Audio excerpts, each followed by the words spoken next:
Welcome back. For our second session this afternoon, Father François Paradis, Archbishop LeGatt, and Lisa Raven will share their concepts of reconciliation, what it means to them, its importance, and how they have been changed by encountering people in reconciliation in that process. And, of course, how we can grow in ways we haven't even imagined. Let me begin with Père François Paradis, who's a Catholic priest. I'll provide a small summary on each person. He's a Catholic priest and a member of the Missionary Oblate of Mary Immaculate since 1967. He was ordained in 1972. His entire ministry has been with the Ojibwe First Nations communities of southern Manitoba. He was pastor in Saguin and the surrounding First Nations for 17 years, from 1983 to the year 2000. After 4 years as a pastor of an Indigenous parish in Winnipeg, the Returning to Spirit program became his full-time ministry, a program for which he has been a trainer since 2007. François states, and I quote, "Reconciliation is the gift that I have been called to share. It has showed up in various ways within my pastoral activities. One of the ways has been in interreligious dialogue with First Nations spirituality. I have participated in countless First Nations ceremonies, sweat lodges, sun dance, traditional fast, pipe ceremony, and eagle wing healing ceremonies. My Master of Arts research paper was a reflection on my interreligious dialogue experiences. Now, reconciliation is brought forward for me through returning to spirit." End of quote. Beyond reconciliation, François is interested in new partnerships of equals that need to be developed between the non-Indigenous peoples and the First Nations. Our second panel member is someone we know well. Monseigneur Albert LeGatt was born in Melfort, Saskatchewan. He attended school in Saint-Brieuc and le Collège Notre-Dame in Saint-Louis, Saskatchewan. He obtained his Bachelor's of Arts from le Collège Saint-Boniface, then spent 3 years with CUSO volunteering in Canada, teaching French in a secondary school. He entered Le Grand Séminaire de Québec, was ordained priest in Saint-Brieuc in 1983. He served as assistant pastor and thereafter pastor in numerous parishes in Prince Albert for the following 7 years. I added this part. Rumor has it that the papal office heard of this outstanding young priest, but he still had one major impediment to overcome. He was a Rough Rider fan. So he then pursued his studies in pastoral liturgy at the University of Notre-Dame in the year 2000. Well, young Albert had learned to cheer for the colors of Notre Dame, blue and gold. And wouldn't you know it, the following year he was named bishop for the Diocese of Saskatoon, where he served until his nomination in 2009 as Archbishop of Saint-Boniface. His transformation was complete. He was now truly connected with spirit and with the Bomber community. Monseigneur Albert is known for his love of nature, his cottage, contemplation, his love of history and civilizations, his good sense of humor, his passion for his diocese, his attention to detail, and his growing willingness to lead in sharing his journey of reconciliation. And for those of you who are just joining us, I'll review the background I provided on Lisa, who presented on the Seeds of Reconciliation workshop, which, by the way, you can revisit the first part of the video later on in YouTube.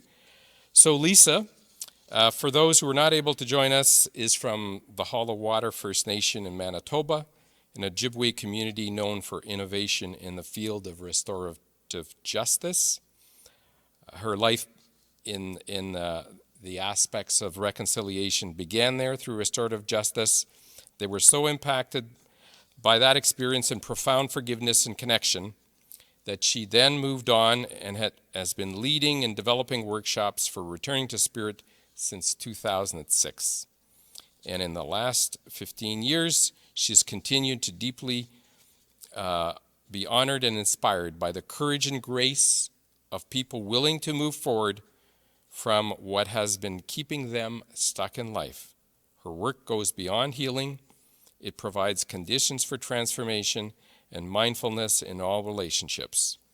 Her concern for ecology, healing, and empowering communities is connected to a deep spiritual belief and identity to traditional practices in today's context.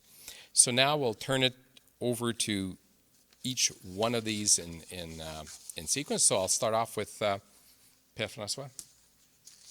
48 years ago, when I was first ordained, I requested from my Albeit superiors to be sent to the First Nation, partly from the experience of my older brother that was also an Albeit priest and uncle who had worked his whole life with the First Nation people. But I felt that was my calling. But just to say, when I first started in ministry, there was my own personal story, how I interpreted my own life, the knocks and the successes and the failures, and I had my own interpretation of it, my own junk or stuckness coming from it. But besides that, also when I arrived in the First Nation community, I came there fresh out of the theology school. So there they had their own story of how priest is to be, how missionary is to be, their own particular ways and teachings and matter to be. But of course, when I arrived with First Nation people, I have another story that I was carrying, that was part of a global story of the Albeit of Mary Immaculate that I've been working since 1841 from Manitoba down to today with the First Nation people through the prairies up to the Arctic Circle. So they had a story. They had ran many residential schools, and the story I was hearing as a young Albeit was all the success of all the work they did, all the good things, and so on. But when I arrive in ministry, like I arrive in Kemperville or arrive in Fort Alexander, the residential school, the building itself no longer existed because they were closed by 1972 and the buildings have been destroyed. But then it didn't take long in ministry that I came face to face with the impact of the Indian residential school. It didn't take long to have the people react to whatever I was doing or saying. They would react, and sometimes I would wonder why. But then we started hearing some of the things. And at the same time I was entering into ministry back in the 70s, there was also this whole revival of the First Nation spirituality. And there were more and more people starting to speak about their experience. But at first it was mostly out of reaction. So luckily I was with some few other Albeit young priests, and we started to ask ourselves some questions. And we started to not quite believe the story of our elders, which created another area of incompletion at times. So I'll come back to that. So we started to look into things, and in my own personal life, before I was ordained, I did go through some element of reconciliation with some of the things in my life. Wasn't total yet, but it had started the journey. So somehow, as it was introduced, reconciliation has been part of that line in my life. And it started with my own personal reconciling myself with my own story, my own issues, my own speech defect, my own whatever was there in life. But then there was this conflict. And I could hear the story. I could start to hear. I wasn't able yet to hear them fully, but I would start to hear them. I saw the pain. I saw the reaction. I saw also that as people were rediscovering themselves through the renewal of their spirituality, that they also were able to move to an non-addiction life, to be able to heal and reconcile. So that was all in front of my eyes. And at that time, there was also a questioning happening in the church concerning the ministry and the element of a culture within our... Because in the seminary, when we talked theology, there was no link to any element of a culture. How it need to be adapted to culture wherever. So that was just starting to come up, and it was starting to have that journey. So I was interested in, had been part of the charismatic renewal, so I was much interested in the whole aspect of reconciliation, healing, and so on, which I tried to bring forward in my ministry. But as I said, I never knew when I would have a person react to me out in anger, whatever we're trying to do. So there was always that in that space. There was always a kind of barrier. And also, I felt too, because I was trying to look at my ministry differently than my predecessors. Then at one point I know I felt under the scope of my elders also. And I was wondering, it was like kind of a catch-22. Like as if I was judged also by them.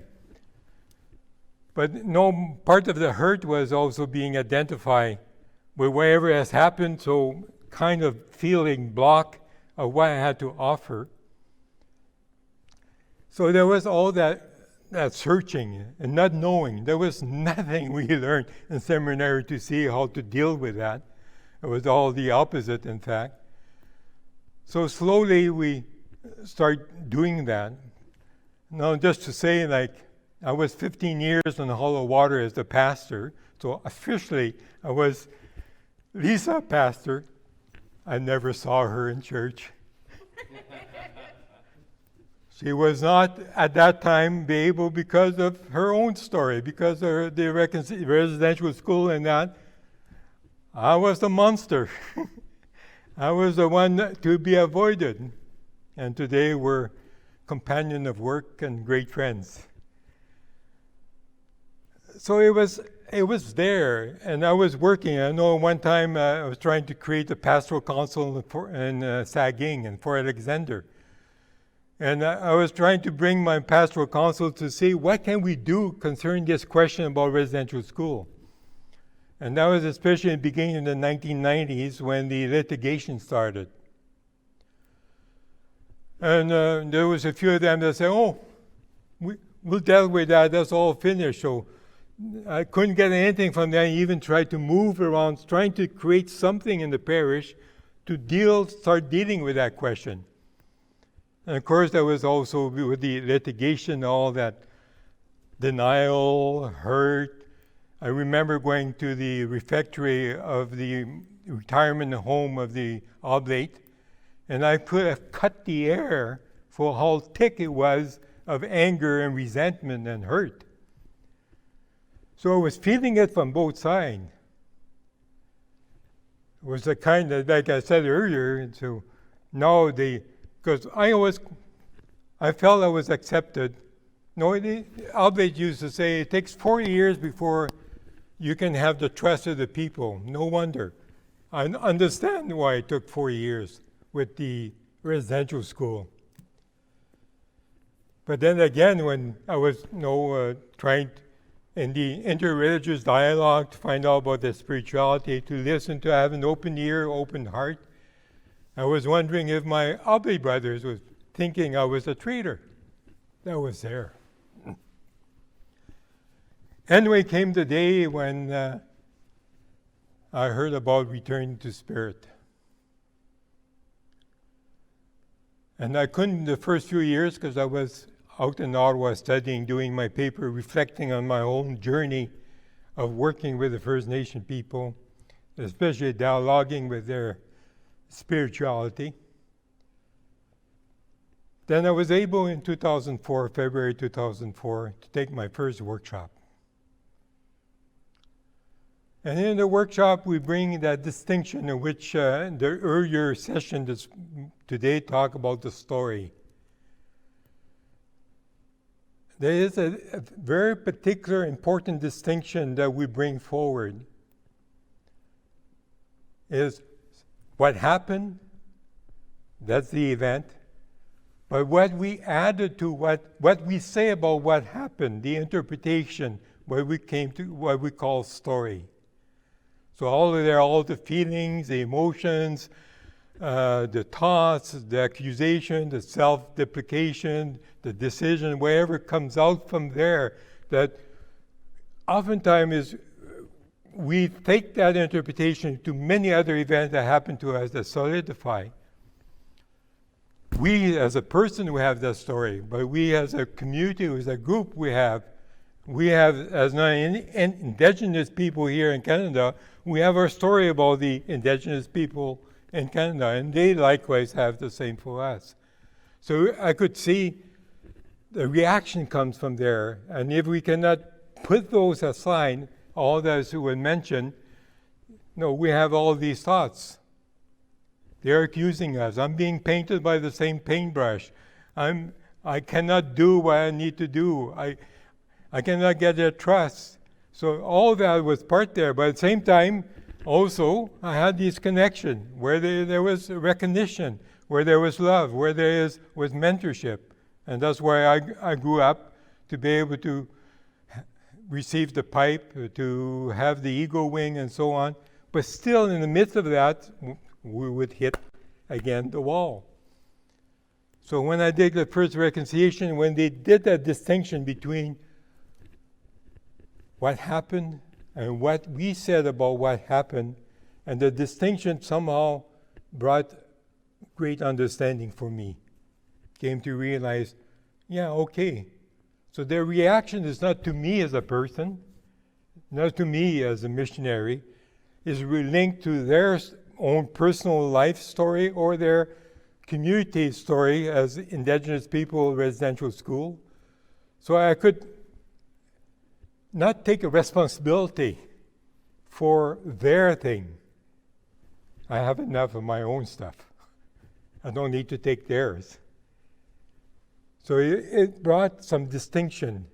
And then I could understand also the story that the Albates had about the First Nation people, about residential school, and be able to cut through and find out, okay, and all that, there is that, but there is something else that happened. How can we recognize exactly what happened, to be able to acknowledge exactly what happened, to be able to look at it without making wrong, making right, without being negative, positive, just seeing what's there.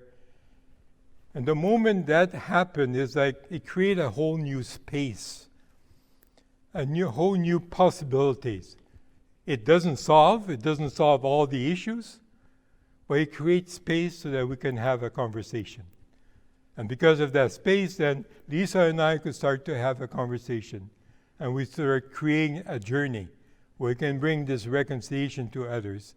So for me, all the effort I've done, reconciliation, the interreligious dialogues is part of reconciliation, part of listening, hearing where they are, what are the gifts they offer, they bring forward, to be able to hear that without judgment, without bringing my story against it. I had to cut that story too in that journey, but able to go there with a listening ear, and the same for everything else. Knowing the fact, if, like I say now, it brought peace. Peace with me and peace to understand also my predecessors with their own story, their own struggle, their own hurt, as with the people who I was walking with, serving with. And also, it's like with that peace, there was space, there was possibility now to be able to work together.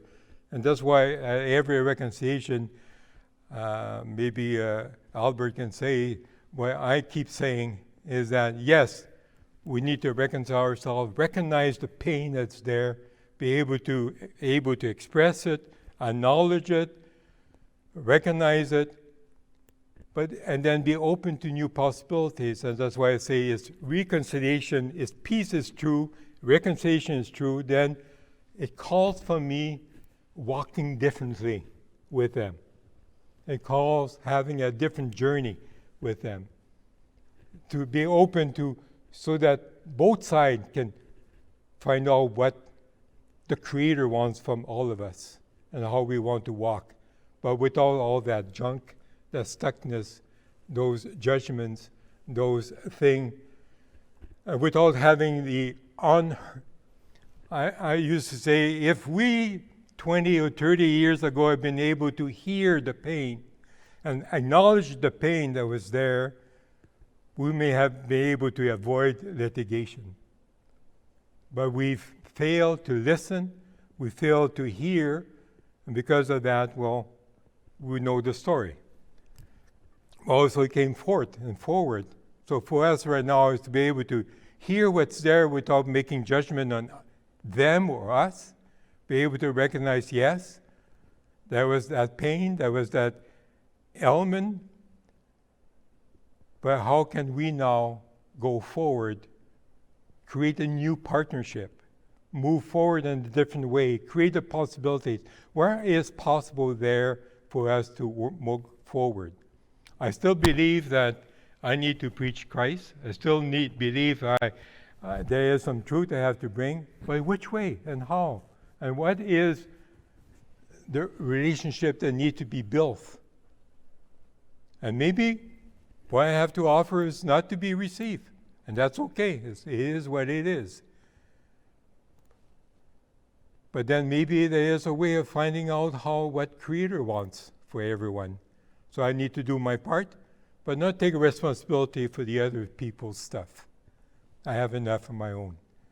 Anyway, so for me, reconciliation is creating that peace, that space, so be able to create some new things, new possibilities. What they are, we don't know. It is to be worked out. Because if I knew, I'd be in my own story. I'd be recreating the story. That we knew what to do for them. We knew what was the answer. Anyways, enough for now. Miigwech, merci, thank you. Very profound in terms of your journey, but also real life around us here in Manitoba, and understanding how do we actually do this for ourselves and for others. Alors, merci. Monseigneur Albert? Thank you very much, Jerry. And once this is all over, you and we have to put our two stories together about football teams. There's a whole lot of story in there. Okay. So what I'd like to share with those viewing is, in a sense, my own personal journey history in regards to relationships between Indigenous and non-Indigenous. But I'm going to start off with something I heard this summer, and it came out of the whole Black Lives Matter demonstrations, effusions, and all of that. And I read in a paper, someone had declared, you're either racist or anti-racist.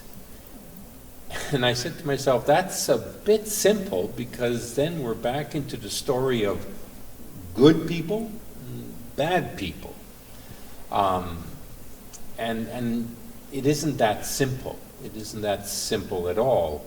Just very recently, there was a survey of some sort in Canada, and it said that there's about, in the high 70s percentage of people who they recognize that at one point in their life, or at several, or many,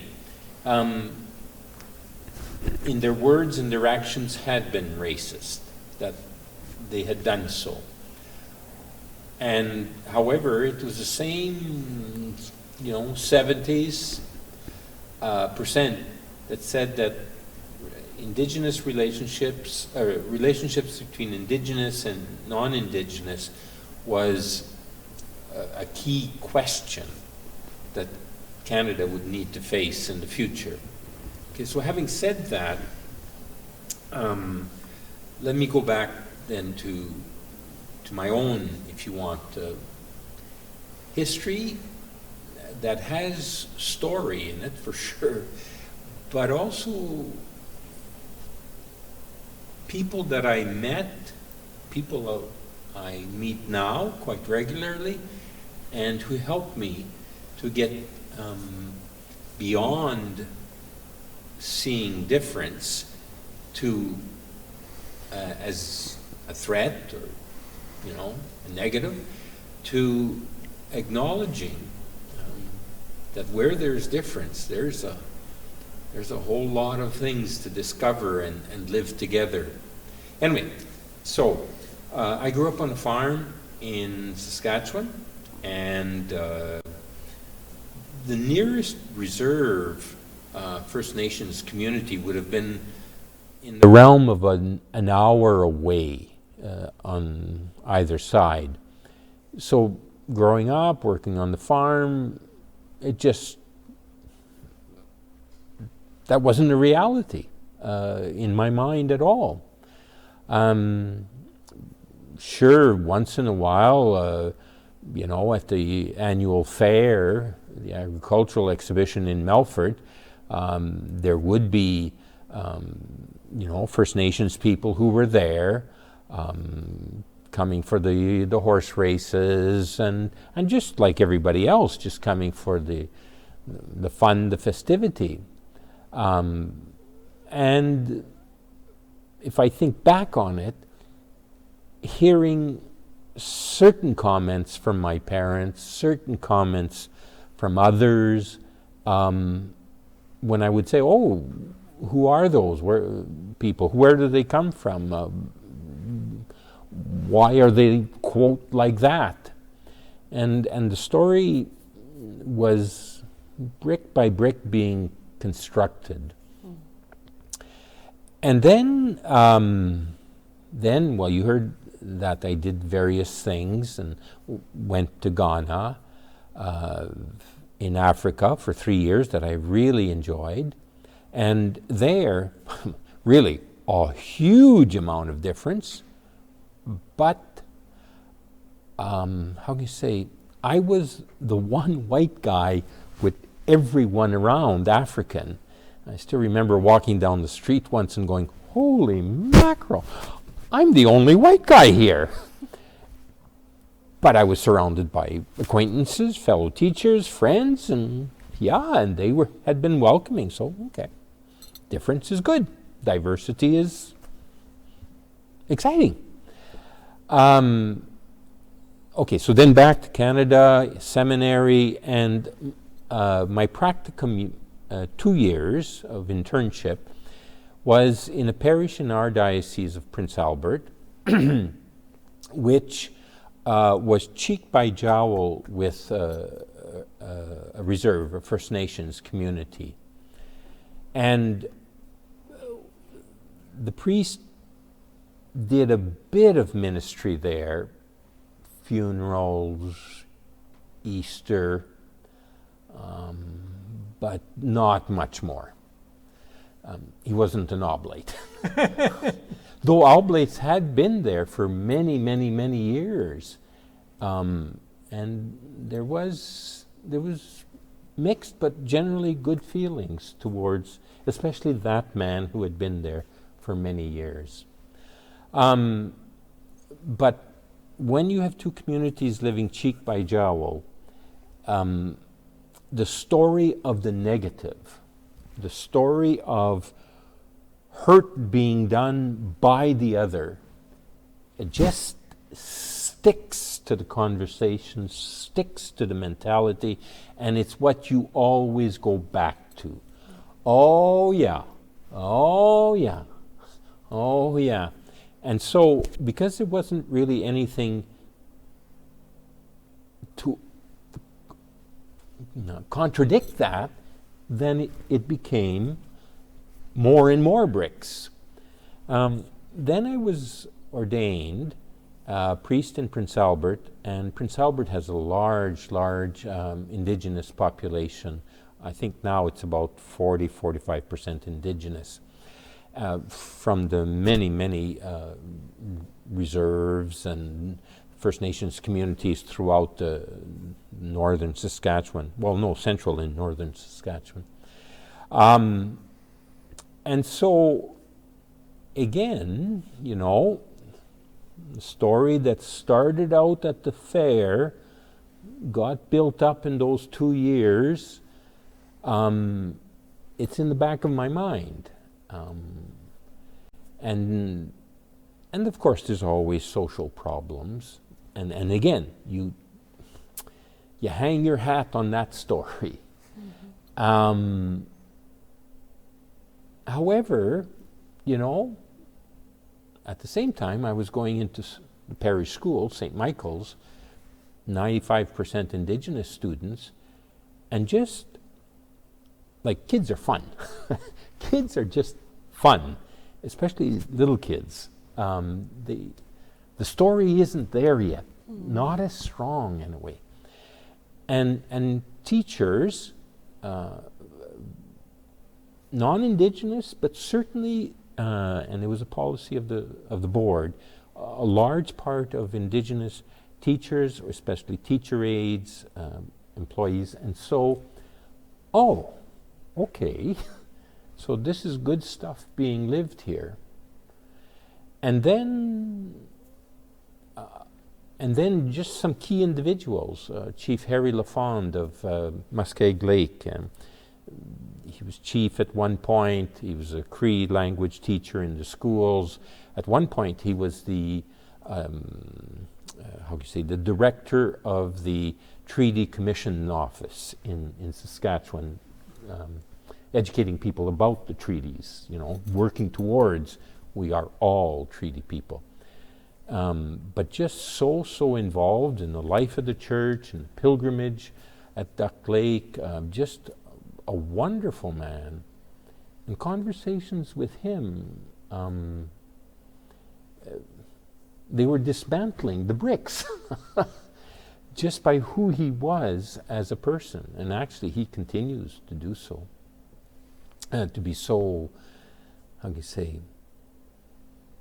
a person reconciled in himself and sharing that with others. He's been on committees and efforts by even the Canadian Conference of Bishops across Canada. So that St. Michael's Parish was a lot of the Métis families who had been at Batoche, and then members of those families, and they were the core of St. Michael's. And so this was, okay, so you see this, you see that. What do you think about it? Do you know what I mean? There's, and then I got named eventually to Saskatoon, and Saskatoon, again, a large Indigenous population, not as much as Prince Albert, but within the church life in Saskatoon, there was a community, Guadalupe, which was a Catholic Indigenous community, and that had come together with some visionary type people, and I'm going to say the present Bishop of Keewatin Nepal, Bishop Murray, was very much part of that. It actually transformed him, and look where it got him. He's really in the right place. He's the bishop God would want for Native people, or with Native people, for all people. And so, and there was also a very strong sense in the leadership of the church as I came into that diocese that that lay people, indigenous lay people, needed to be more and more the driving force of that community. And so again, I met some wonderful, wonderful people, and because they shared a priest with another parish, then the lay people had much more responsibility. Indigenous lay people had the responsibility for the actual life of the parish. There were parish life directors who were indigenous. They had listening circles, and they just, yeah. Now, it is there from knowing those people that the wall got knocked off, or brick by brick enough, for me to go returning to spirit. All right, I'll try it. And so I spent those 4.5 days. I don't know if either of you were there. I think you were, François. Yeah, in March 2006. 2006, yeah. Lisa, I don't know if you, no, maybe not. 2006? At the Alno Center? No, it was in Saskatoon. It was a Queens. non-Indigenous workshop, so she would not have been there. Oh yeah, okay, all right, yeah. Mm-hmm. You were there with Richard Gagnon and Jerry Wiesner. With Jerry Wiesner, yes. Yeah, and that's Richard right. Gagnon. From there was from 3 Victoria. bishops, 39 priests. And Yeah. It was a very good experience. Very good experience. But, right, and that coming into, okay, the concepts, but especially meeting people. You know what I mean? Mm-hmm. Meeting people was changing, if you want, the story. Mm-hmm. It was opening up. And then I have to say, coming here to Saint-Boniface, and we have the diocese encompasses 8 First Nations communities, of which All the Water is one, but all up the eastern side of Lake Winnipeg. And it's the fact of going into those communities regularly and coming to know, in each communities, particular people, often who are among the life givers and leaders of those parishes, but also we started having, and every year, a gathering of representatives from all of the communities. And I can still remember the first time we did that, and having heard enough, let's have a listening circle. Well, in my white way, okay, we'll take an hour and a half for a listening circle.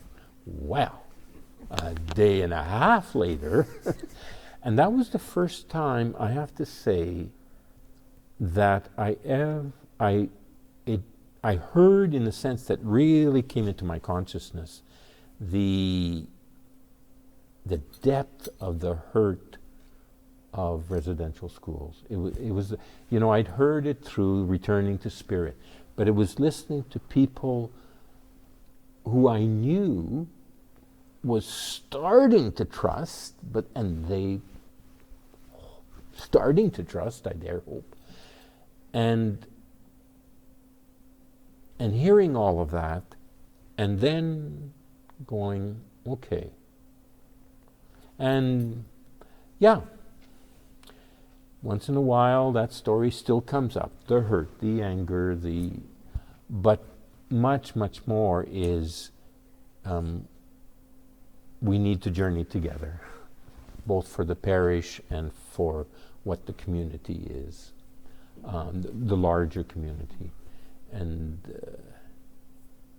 I have to say that I can use Seguin as an example of a really good relationship on the whole between the community and and the present pastor there. And he's from Africa. But there's cooperation, not just about church things, but the church for community things. And so, to come to an end, it's been only by meeting people and taking time to be together, listen, work at things together, and then listen as even more is brought forth, and always ready to listen and accept that that's what is, that's what is. And then, but it's the resilience, the goodness of Indigenous who are willing to walk together, but there has to be truth to that walk together. And it's actually, I really enjoy that journey. I really, really enjoy that journey. But I know I've got a long ways to go forward, even in understanding, even in terms of what that history is. Yeah. Anyway, I'll leave it at that. Merci. Thank you, Monseigneur. Très beau témoignage. We'll turn it over to Lisa. Well, thank you both for sharing. When I think about reconciliation, it was different for me, because it wasn't something that I had set upon. This is going to be my life's journey. It wasn't. Like when I came into returning to Spirit as a participant, and then the reconciliation as a participant, my goals, I guess, were purely selfish. Was that I wanted something for me. I wanted, this knowledge. I wanted this peace. I wanted to get better, to move forward, and so it was all about me. And I suppose in some way, today it still is in a lot of sense, because the principles and the stuff that I learned there, I mean, it continues to bring all of these opportunities into my life. And I would say that I was probably one person who probably never should even utter the word reconciliation, like when I was growing up. And so part of it for me is because I was sexually abused by my grandfather, who attended the residential school in Seguin, that was run at that time by the missionary oblates. And so growing, it was confusing to have that happen. It's because there's love there, but then there's also this profound hurt. And so I was always searching for the answers. And I had a Native Studies teacher, in junior high all the way into high school, that was a residential school survivor himself, and he passed on lots of knowledge, about residential school, about our history, about all of that. But he also, imparted a lot of his resentment, and his anger, and so it shaped that knowledge. It wasn't just the knowledge, but it shaped a conversation, that I would carry. But what it did, so I was curious. I researched it on my own too, because I needed to explain why. It was almost like I needed to lay the blame somewhere, and if it wasn't at my grandfather's feet, who was, still very much, in my life, and all of that's confusing enough. And so, when I learned all of this about residential school and about the church, it seemed at that point like, this is the perfect, scapegoat, if you will. Somebody that I can, make wrong or lay the blame. This is why I am the way I am, or why things happened. And I kept that, and I kept fine-tuning the argument as well, and bringing in more facts. And so it was impenetrable, by the time that I walked into, my first Returning to Spirit workshop. But it wasn't only my point of view that was impenetrable, I was as well, and so like the bricks that you were talking about, well, I had built, a wall around myself, that I was never going to let anyone else in, and, no one's ever going to hurt me. And it isolated me a lot from, people in my life. And I didn't realize until, returning to Spirit that I wasn't only blaming, the church, because I didn't have any relationship. Like François said, he was the he was the pastor in my community, and him and my mom were actually, friends and colleagues, during the whole community holistic circle of healing movement. But I had no use for him, and because in my mind, he was the bad one, and it wasn't until, and that was fine. It was like, it's fine because there was no personal relationship there. But what I didn't see was how, that resentment, for the church started to leach into my relationship with my mother.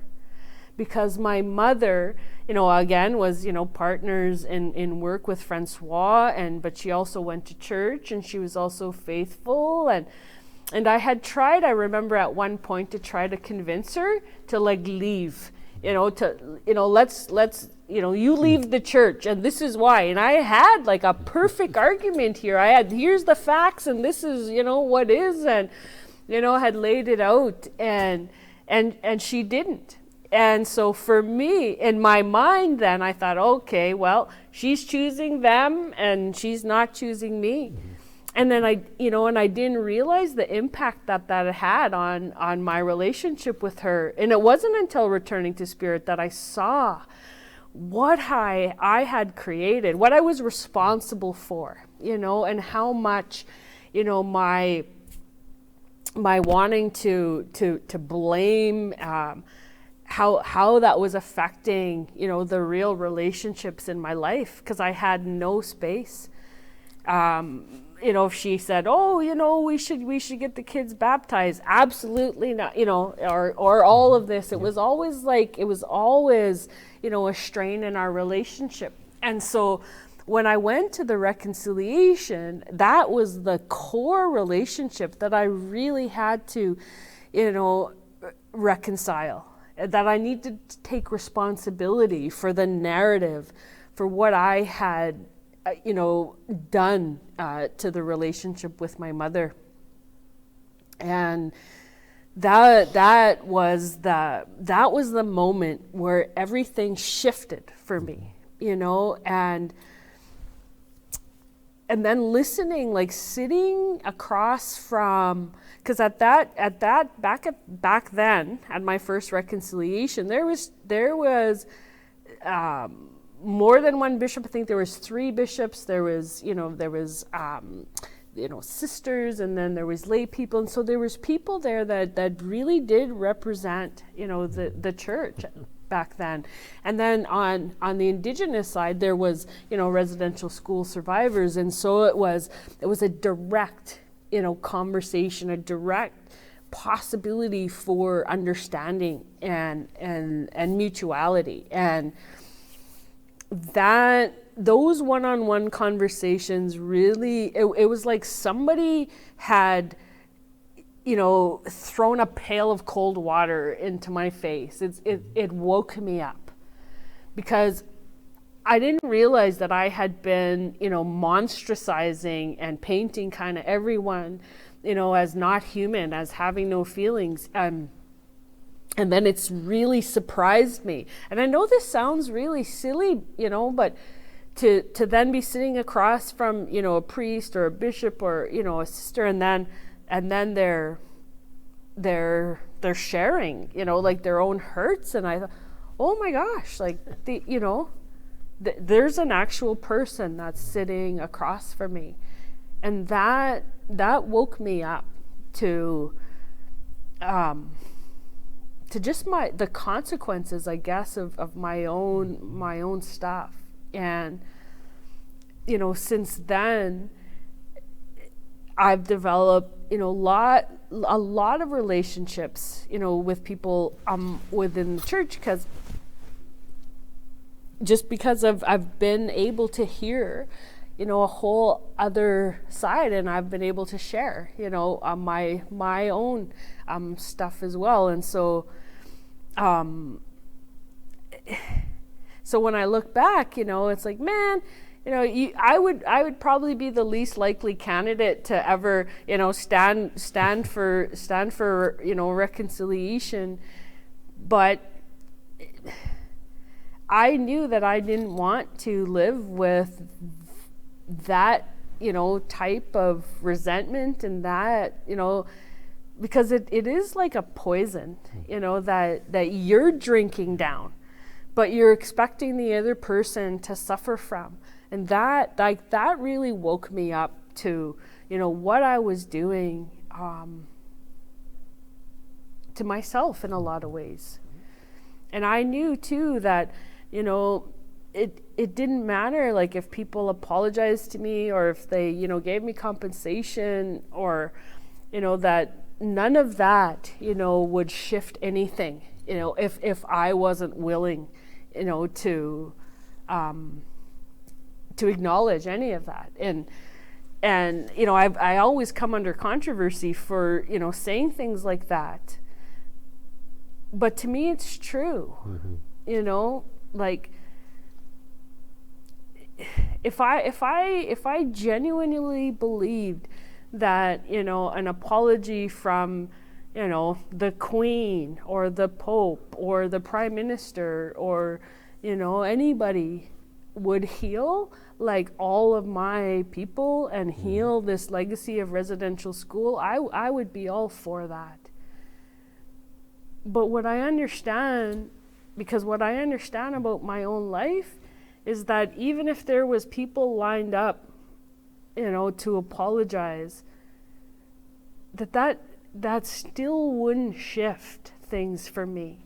That the only one, who is responsible to shift things in my own life, and for me to let go of things that I know are not serving me any longer, is me. And that's what reconciliation means to me. It's that somehow for me, not at some point, I had to make a decision that I didn't want to carry that stuff any longer, that I didn't want to be held hostage by that stuff any longer. And so when I say reconciliation for me is very selfish, in a way that's true.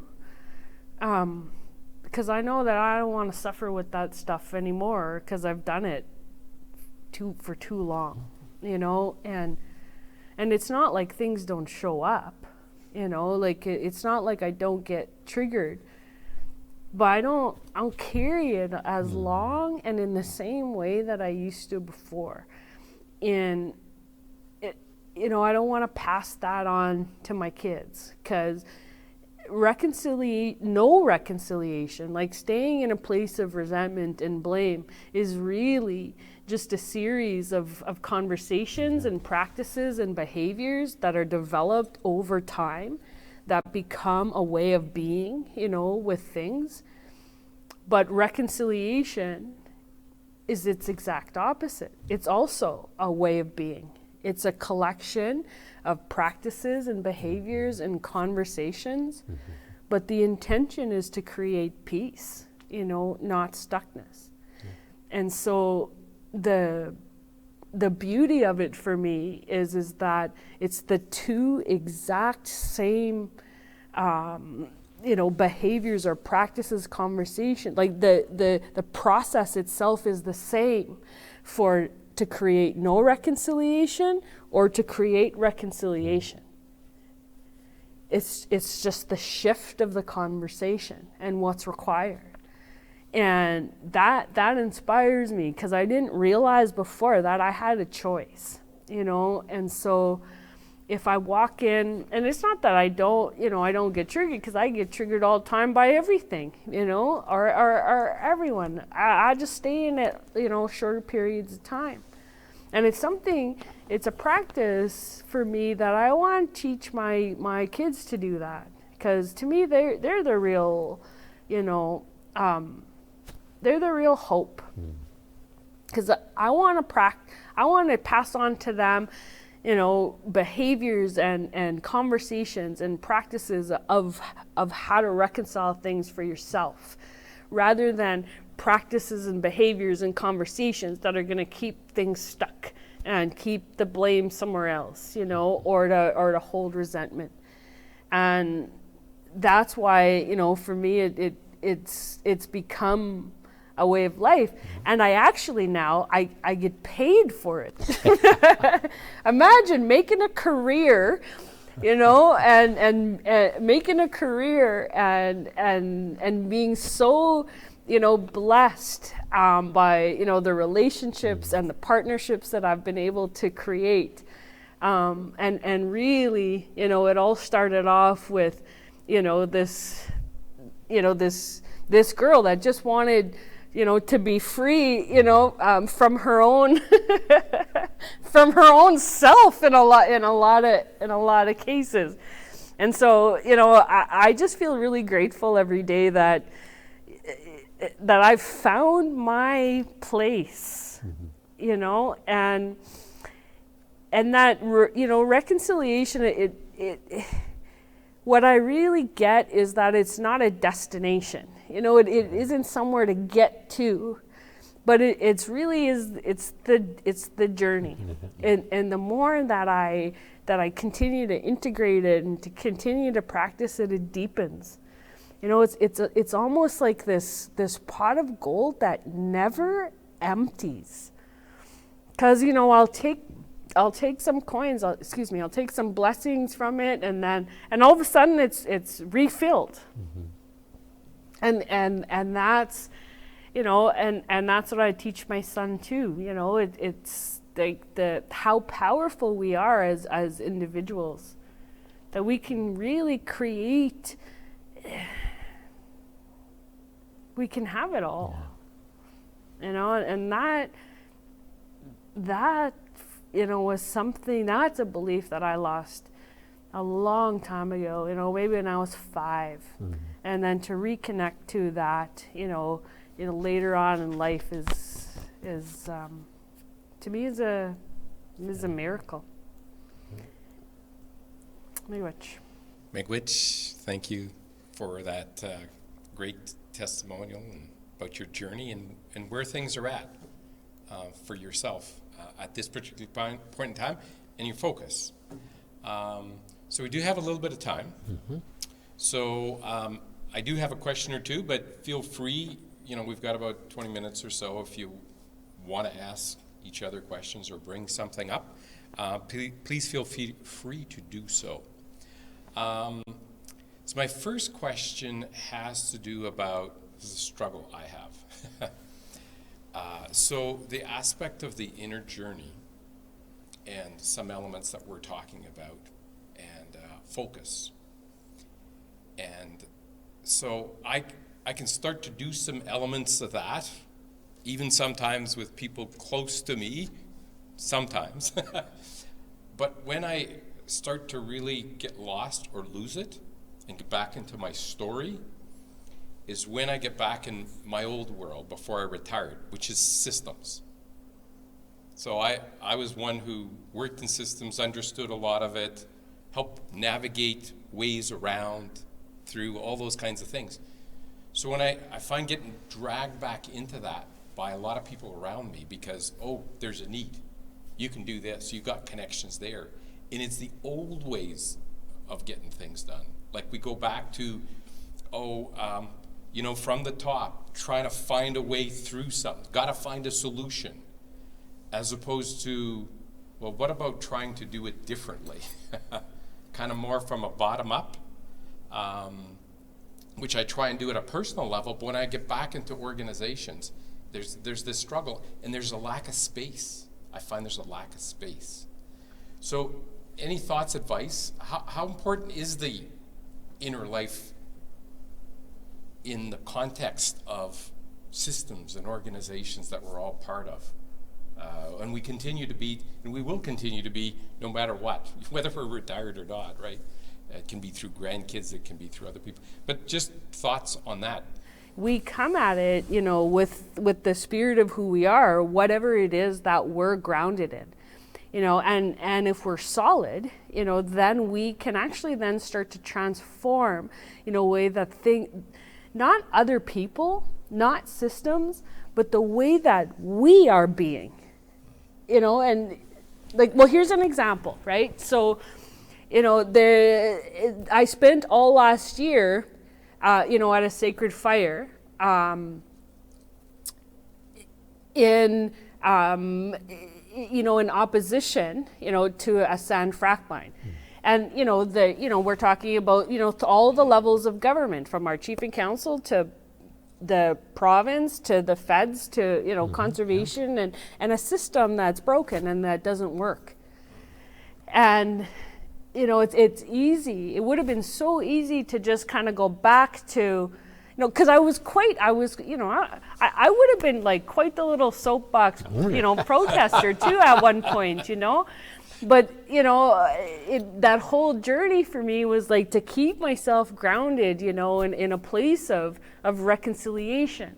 Because I didn't want to suffer all year, and it was like obstacle after obstacle, disappointment, betrayal after betrayal. And, for me, it was how to keep myself grounded in these principles that I teach, that I believe in, so that I don't have to experience, long periods of suffering and rallying, at the unfairness or the injustice of it all. And yet that does exist. But then the way that I approach it or how I, interact with it is completely different, from a completely different space. And what was really surprised me was that when I didn't react or be in the same typical way that, you would normally expect in that type of situation, it actually surprised people on the other end too. And was like, well. And so it ended up, impacting everyone around me, and the situation. And so that's why, and so that's why I think that we are powerful, like beyond measure.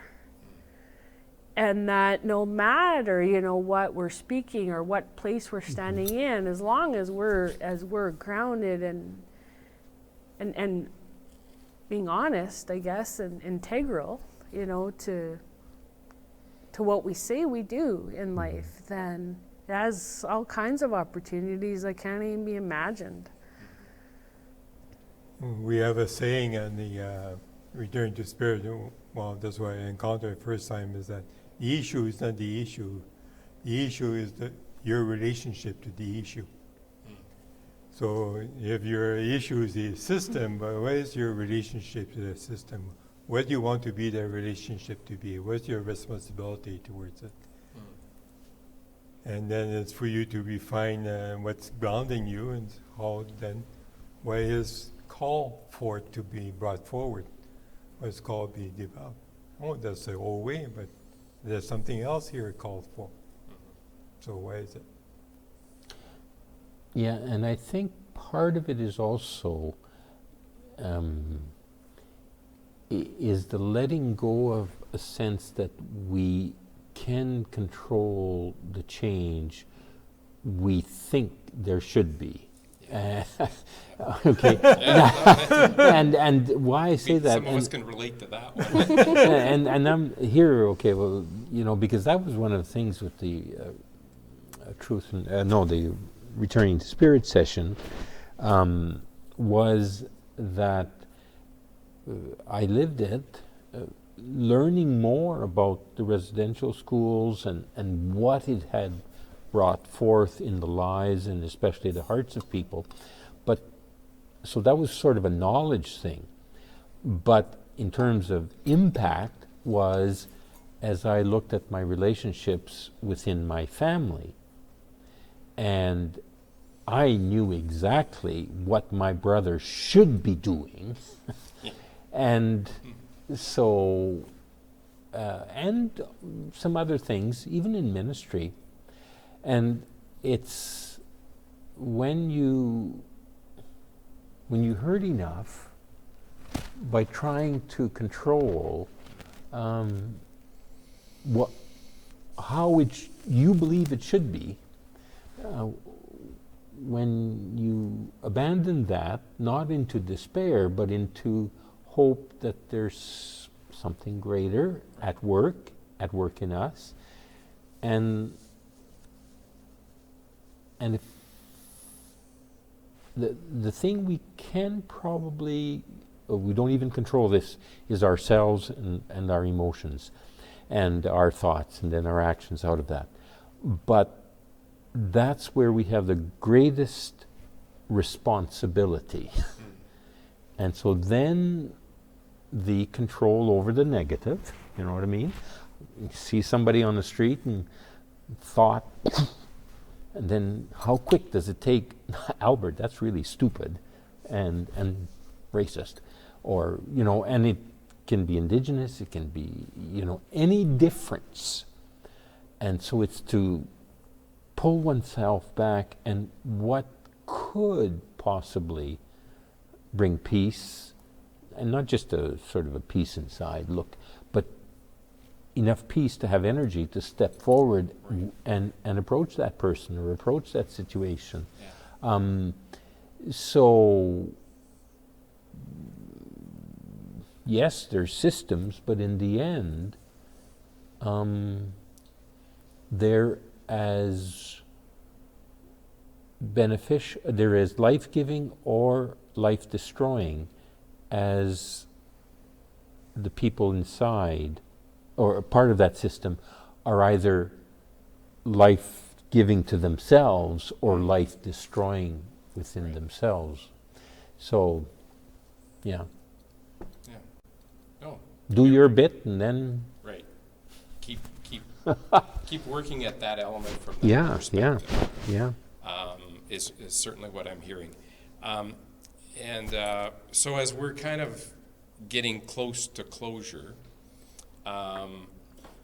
this is just an invitation. You may want to add some things upon reflection of what we experienced this afternoon. But one for me is certainly to look to ask individuals who are and have seen what transpired in our sessions this afternoon, or will be seeing it thereafter, and you're watching it in a video form in the course of the next months or year, or during COVID next wave. Anything that resonates with you that would provide feedback back to any one of us that's been involved in this, or others that you may know are involved, about ideas in terms of continuing dialogue and discussions that we're having. Because sometimes, like me, fall back into, oh, I got it, next step is this. No, let's pause, ask questions. Perhaps there's times for Zoom input from people and dialogue of their stories going through COVID, and just listening and understanding, creating relationships as one thought and idea. But there probably are a lot of better ones. And so invitation to all of you who are listening to this to maybe do some reflection in that regard.